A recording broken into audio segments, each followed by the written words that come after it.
한 어머니 뱃속에서 나온 형제 자매도요, 다 성격이 안 맞아요. 다 달라. 그러니까 그때 태어났을 때 성장할 때하고 또 그 뒤에 태어날 때 성장할 때하고 다 다르잖아요. 환경들이.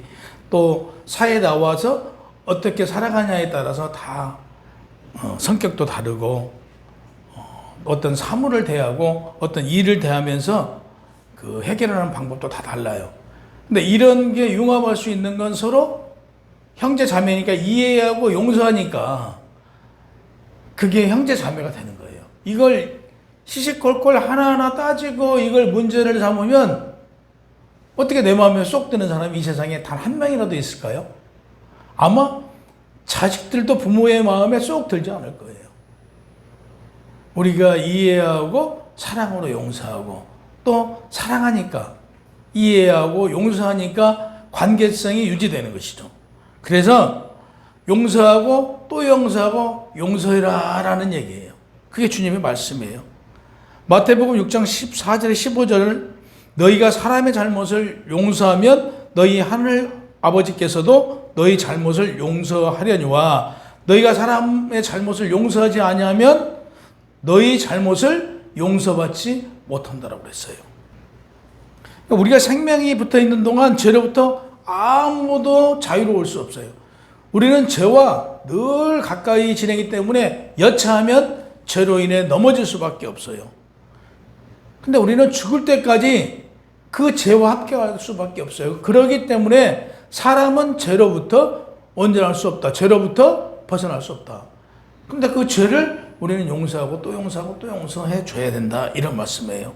하나님을 뵙는 그날까지 우리는 용서하고 또 용서하고 또 용서해야 돼요. 21절 그때 베드로가 이건 AD 19년 예수님께서 예루살렘 입성하기 직전까지 있었던 사건과 그 어간에 주어진 교훈을 중심으로 왕이신 예수님께서 세상 간에 고조되고 있는 내용들을 말씀해 주시고 계신 거예요. 그래서 지난주에 말씀드린 바와 같이 오늘은 마태복음의 5대 강화 사건 중 네 번째 강화에 관한 내용이에요. 그러면 마태복음의 5대 강화 사건은 첫 번째 산상수훈, 두 번째 제자 파송, 세 번째 천국 비유 강화, 네 번째 새 공동체. 그래서 오늘 새 공동체예요. 다섯 번째 감난산 강화이라고 말씀드렸어요. 이번 주에는 베드로가 형제가 내게 지은 죄를 얼마나 용서해 주는지에 말씀해 주면서 그래서 그때에 그러므로 이건 그때에 AD 29점을 말하고 있고 전환점을 지금 그때 전환점을 말하고 있어요. 그 원문에는 토테라는 이 단어가 사용되어 있어요. 토테 단어는 23에서 25절 그러므로 천국은 그 종들과 결산하려 하던 어떤 임금과 같으니 결산할 때만 10,000달란트 빚진 자 하나를 데려오매 갚을 것이 없는지라 주인이 명하여 그 몸과 아내와 자식들과 모든 소유를 다 팔아 갚게 하라라고 이렇게 얘기했어요. 천국은 종들과 결산하는 임금과 같으니라고 말했어요. 결산으로 기록된 로고스라는 이 단어는 우리가 로고스 그러면 말씀을 로고스라고 그러잖아요. 말씀을 로고스라고 그러는데 오늘 이 로고스는 계산이에요. 빌립보서 1장 6절 또 너희는 많은 환난 가운데 성령의 기쁨으로 말씀을 받아 우리와 주를 본받는 자가 되었으니 그래. 여기서 보면 말씀을 받아 그래. 이게 로고스예요. 근데 말씀으로 쓰이는 단어이나 본문에서는 셈 계산입니다. 본문에서 계산으로 쓰인 뜻은 주인이 한동안 계산을 안 받은 거예요. 정산하지 않고 미루었다가 오늘 셈이란 뜻, 로고스의 손익을 맞추다의 뜻을 가진 쉬나니로 중복되어 기록된 것은 철저히 우리와 하나님과의 계산할 관계, 이 관계를 임금님께서 계산을 받고 있다는 의도를 나타내는 구절이에요. 이 세상 모든 사람은 생명의 주관자이자 주인이신 하나님으로부터 생명을 우리는 부여받았어요. 누구도 막론하고 하나님께 생명을 부여받았기에 이 생명을 부여받은 자들에게는 사명과 소명을 다 주셨어요. 그래서 여러분들에게도 각자에게 소명과 사명이 다 있단 말이에요. 그 소명에 대해서 마지막 날에 계산을 하신대요. 오늘 본문 예수께서 용서에 대해 말씀하시다 갑자기 천국 얘기가 나와요. 이 얘기는 무엇이냐면 천국에는 무한한 용서가 있는 곳이다라는 것을 지금 말씀하시는데 우리가 마지막 날에 우리에 대한 셈을 한대요. 우리가 어떻게 행했는지 너희가 믿음 생활을 어떻게 했는지 하나님과의 계산이 남아있대요. 지금 이 땅은 하나님 나라가 도래한 거예요. 우리가 하나님 나라예요. 그러니까 우리를 통해서 하나님 나라가 도래했기 때문에 우리는 하나님의 시민이라고 말했잖아요. 하나님의 백성이라고 말씀드렸잖아요. 그래서 하나님 나라가 완성될 때까지 하나님 나라의 주인이신 그분의 뜻에 따라서 우리는 하나님 나라의 주인공이잖아요. 우리는 하나님 나라의 주인공으로서 용서를 실천하는 삶을 살아야 된다. 보세요. 임금과 종들은 임금은 절대적인 주인이에요. 절대적이잖아요. 종들은 그 주인의 뜻에 따라서 그 주인에게 이익을 주는 삶을 살아가는 게 종들의 삶이에요. 그럼 하나님은 우리를 이 땅에 있게 하신 분이고 주관자시란 말이에요. 그분이 주인이요. 그럼 우리는 하나님의 아들이에요. 아들이면서 백성이고 우리는 하나님의 사명을 받은 종들이란 말이에요. 그럼 종들은 주인의 뜻대로 살아가야 된다. 주인의 뜻대로 살려고 보면 우리는 주인이 우리에게 무엇을 이 땅에 가서 행하라고 하셨는가를 분명히 알아야 돼요. 그게 무엇이냐? 사랑이에요. 그리고 그분 말씀대로 사랑으로 용서하고 또 용서하고 또 용서하는 삶을 살라는 거예요. 천국 시민이 행복한 이유. 우리 천국 시민이잖아요. 우리가 행복한 이유가 뭘까요? 우리가 행복한 이유는요, 우리가 용서해 주기 때문에 행복한 거예요. 우리 마음속에는 용서를 하기 때문에 이 사랑이 들어있기 때문에 우리는 행복한 거예요. 그러니까 우리가 행복해지려면 어떻게 해야 된다? 사랑해야 돼요. 그리고 용서하고 또 용서하면 우리 마음이 평안해져요. 용서하는 사람이 용서를 왜 하냐 그러면 그를 위해서 용서하는 게 아니고요. 나 자신을 위해서 용서하는 거예요. 그래서 용서하고 또 용서하는 자가 승리하는 자예요. 24절에 1만 달란트 빚진 자 한 명을 데려오매, 이 데려오매는요 스스로 그가 온 게 아니에요. 누군가 그걸 강압적으로 데리고 온 것을 데려오매라고 말하고 있습니다. 본문에 묘사한 것처럼 마지막 날에 심판해 주신 하나님 앞에 나와 회개할 날이 있음을 암시해 주는 얘기예요. 우리가 마지막 날에 하나님 앞에 가서 우리는 회개할 내용이 남아 있어요. 그래서 우리는 잘 살아야 돼요. 하나님 앞에 가서 마지막 날에 회개하지 않도록 우리는 잘 살아야 돼요. 25절 갚을 것이 없는지라 그 종이요 갚을 능력이 없어요. 그 종이 갚을 능력이 없는데 하나님께서 그를 데려오게 했어요. 그리고 그에게 너와 네 아내와 네 자녀들을 힘을 합해서 네가 가진 모든 소유를 팔아 갚으라고 그래요. 이것은 집 나간 탕자의 경우 그렇잖아요. 자기 몫을 다 챙겼어요. 나가가지고 다 탕진하고 나중에 부모에게 돌아오든 그러면 그 행위는 남아있는 거잖아요. 다 가져가서 없앤 행위. 그러니까 그 행위에 대해서 말씀하시는 거예요. 네가 10,000달란트라는 돈을 빚을 졌으면 그 빚진 거에 대한 네 죄가 있지 않냐 이걸 지금 묻는 거예요. 근데 갚을 능력이 없어요. 이 불쌍히 여긴다는 것은요, 내가 그냥 불쌍하다 이게 아니잖아요.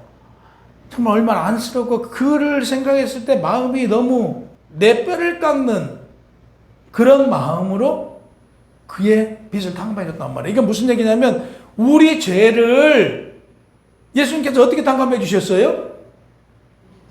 죽음으로까지 피를 흘리고 죽으면서까지 우리 죄를 탕감해 주셨잖아요. 그래서 우리 죄를 사해 줬더니 우리가 어떤 사람을 우리 형제와 자매들, 우리 이웃에게 조금만 잘못해도 타대요. 잘했니 잘못했니 용서할 줄 몰라요. 그러면 우리 용서를 하나님으로부터 받을 수 있을까요? 우리 죄를 용서 못 받는다는 얘기예요. 그러니까 너희가 너희의 죄, 너희 형제 자매의 죄를 용서해 줄 때 너도 나에게 용서받을 수 있다는 얘기예요. 우리가 우리의 형제와 자매와 이웃의 죄를 용서하지 못하면서 내가 하나님한테 아버지 하나님 저 이거 잘못했으니까 용서해 주세요라고 용서를 빌 수 있느냐 이거예요. 참 뻔뻔한 거잖아요. 우리가 하나님 앞에 뻔뻔해서는 안 된다 이거죠. 그러니까 1만 달란트를 빚진 자예요. 그럼 1만 달란트는 성경에서의 한 달란트가 성인 한 사람의 하루품이 1달란트예요. 10,000달란트, 2000년? 이 정도 갚아도 매일 일을 해서 갚아도 못 갚을 거예요. 그럼 2000년이면 평생 갚지 못할 돈이에요. 이 어마어마한 돈이에요. 임금이 1만 달란트를 갚을 게 없는 그에게 빚을 탕감을 해줘요. 근데 옥에서 갇혀 있는 그를 꺼내서 자유한 몸이 되게 했어요. 그랬더니 그 자유된 몸을 가지고 나가서 그 동료 100데나리온을 빚진 자를 죽을 지경에 이르고 그를 옥에다 가뒀다라고 얘기하니까 임금께서 그를 다시 데려오라고 해요. 그래서 말씀합니다. 나는 너에게 1만 달란트를 탕감해 줬는데 너는 100데나리온을 탕감해 주지 않는 너는 1만 달란트의 빚 탕감을 받을 자격이 없는 자라라고 말해요. 그리고 그를 다시 옥에다 가두죠. 여기서 29절 30절에 보면 동료가 발 앞에 엎드려 간구하기를 잠시만 채무를 연기해 주면 빠른 기일 안에 갚겠다고 자비를 구하는 내용이 들어있어요. 그러니까 임금에게 빚을 탕감받는 자가 허락하지 아니하고 이에 가서 그가 빚을 갚도록 옥에 가뒀다라고 29, 30절에 말하고 있어요. 그러니까 31절에 그 동료들이 그것을 보고 몹시 민망하여 주인에게 가서 이 얘기를 한 거예요. 옥에 갇힌 동료들이 주인에게 찾아가서 지금 이런 이 얘기를 한 거예요. 1만 달란트를 빚 탕감받은 자가 100데나리온 그 동료에게 받을 거 있는데 그를 빚을 탕감해 주지 않고 이랬다라고. 32절에 악한 종아 이렇게 얘기해요. 이에 주인이 그를 불러와서 말하기를 악한 종아 내가 빌기에 내가 너를 불쌍히 여기고 내 빚을 전부 탕감해 주어 탕감을 받았으면 너도 탕감해 줘야지. 빚을 탕감해 줘야 마땅하건만 네가 빚을 탕감해 주지 않는 것은 너 역시 빚을 탕감받을 자격이 없는 자라고 해요. 그래서 33절 탕감을 받았으면 탕감을 해야 합니다.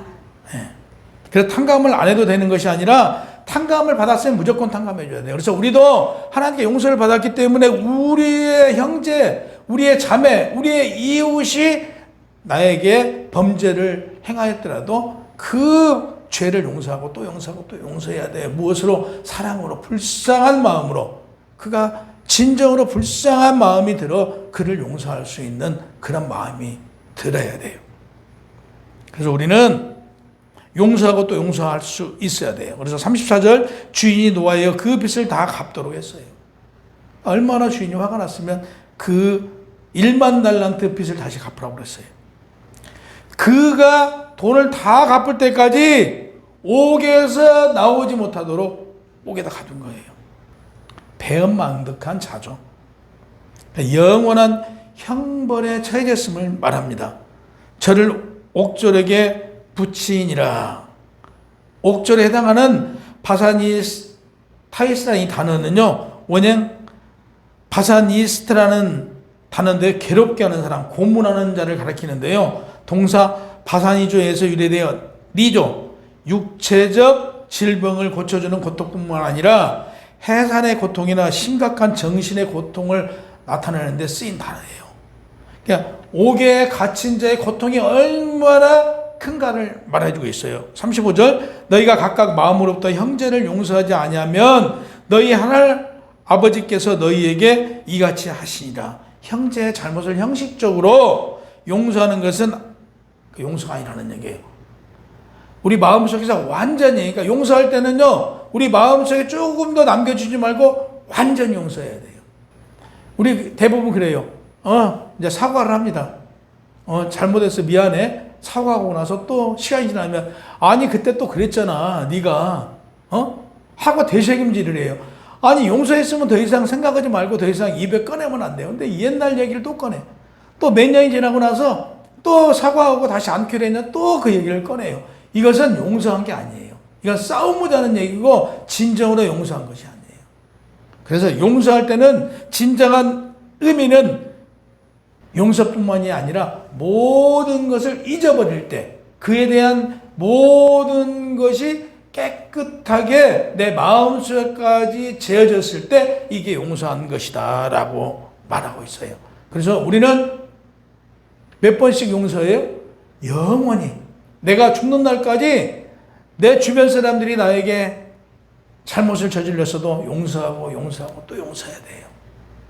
그래서 우리 열방으로 교회 여러분들은 용서하고 또 용서하고 죽는 날, 아버지 하나님을 뵙는 그날까지 나를 해하고 나를 나쁘게 하고 나에게 죄를 짓는 사람들을 다 용서하시기 바랍니다. 그래서 용서하는 여러분이 되시기를 주님의 이름으로 간절히 바라며 축원합니다. 아버지 하나님께는 용서하고 또 용서하고 또 용서를 하셨습니다. 오늘 어떤 종이 주인에게 빚을 탕감받고 용서를 받았습니다. 하지만 그는 세상에 나아가 용서하지 못하고 빚을 탕감해 주지 못함으로 그는 다시 옥에 갇히는 일이 있었습니다. 아버지 하나님이시여, 저희는 아버지 하나님을 뵙는 그날까지 용서하고 또 용서하고 또 용서할 수 있는 믿음의 권능자들이 다 되게 하여 주시옵소서.